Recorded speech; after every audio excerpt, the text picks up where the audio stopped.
پښمنی خبره کړې شوې وه، اوس د روژه ماتي بیان دی.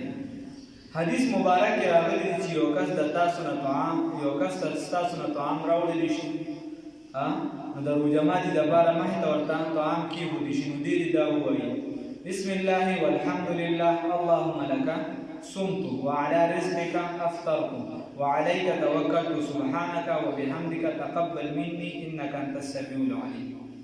دا دعا ده که بیا د کتاب لیدل یا داسې یا د ښه خبره ده چې سړی ووایي، که دې پاتې شو نو صدقه پکې نشته، ګناه پکې نشته، او ښه خبره ده چې سړی ووایي. بل د ساري د دعا متعلق دا یا د ساري د مونږ چې کوم وایو مشهور ده: وبصوم غد نویت من شهر رمضان. دا په حدیث وغیره کې نشته.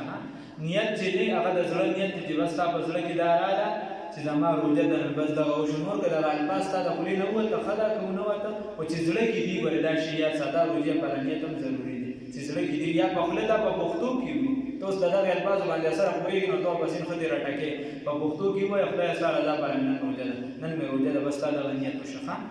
او دا روژه ماتي متعلق دا خبره راغلې ده چې په دې څیزونو کې ماته کړه نو ښه ده. بسم الله والحمد لله اللهم لك صمت وعلى رزقك افطرت وعليك توكلت سبحانك وبحمدك تقبل مني انك انت السميع العليم. بسم الله د الله په نوم شروع کوم د روژه ماتي. والحمد لله حمد و ثنا تعریفونه الله لره دي. اللهم لك صمت، یا الله ستا د رضا دپاره مې روژه نیولې وه، الله یې د خپلې رضا وګرځي. وعلى رزقك افطرت، او ستا په رزق یې ماتومه.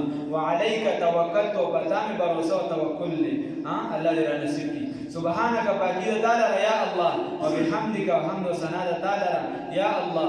تقبل مني، دا روژه د عبادت زمانه قبول کړه، الله یې زموږ ټولې قبول کړي. اللهم انت السمیع، انک انت السمیع العلیم. خدایا ته اورېدونکی او علم والا یې، خبردار یې. روژه ماتي نه مخکې چې څومره دعاګانې دې په زړه راځي، که د دنیا وي او که د آخرت. اللهم ربنا آتنا فی الدنیا حسنه، دین ته داسې نه وایي چې آخرت دغه کو دنیا بیا که حرامې کې او که حلالې کې، نه. روژه ماتي نه مخکې چې څومره دعاګانې دې په زړه راځي، که دنیاوي وي او که د آخرت، هغه ټولې دعاګانې د الله نه غواړه او د قبلېدو وخت دی. مخکې دعا وکړه، بیا روژه ماته کړه. روژه چې ماتوي نو مناسب دا دی چې کجوره باندې روژه ماته کړه، هر قسمه کجوره چې وي، ځکه چې دې کې برکت ډېر دی. او که کجوره نه وي نو مناسبه ده چې بیا په اوبو روژه ماته کړه، ځکه دا اوبو پاکي او پاکوونکي، او په اوبو ظاهر هم پاکي او باطن هم. او بعضو احادیثو کې د پیو د لسې ذکر هم راغلی دی، نو د پیو لسې بوټ کړه، په دې روژه ماته کړه چې پاکي او ماته خو ښه ده په کجورو باندې.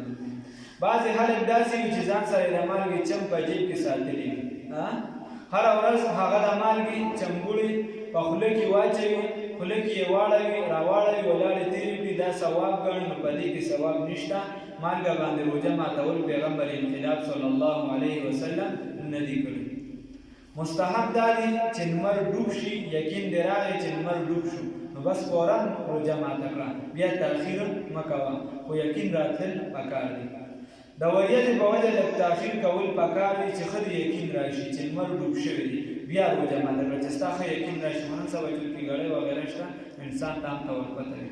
الله رب العزت دې د صحیح روژې نیسلو توفیق رانصیب کړي. بل ما تاسو ته ووایي که انسان له الله رب العزت وس ورکړي، په چم ګاونډ کې غریبانان دي، دا په موږ باندې حق هم دی د هغې سره چې دې امداد وکړو، هغې له روژه ماتي چې چا څومره وس کېږي ډېر کېږي ډېر کېږي، او که هر کس ورله روژه مات جوړي هغې ته دغه کېږي، د هغې په ځای دې پکې یو کس پیسې ورکړي، بل د روژه ماتي ورته غم کړي. الله یې توفیق راکړي.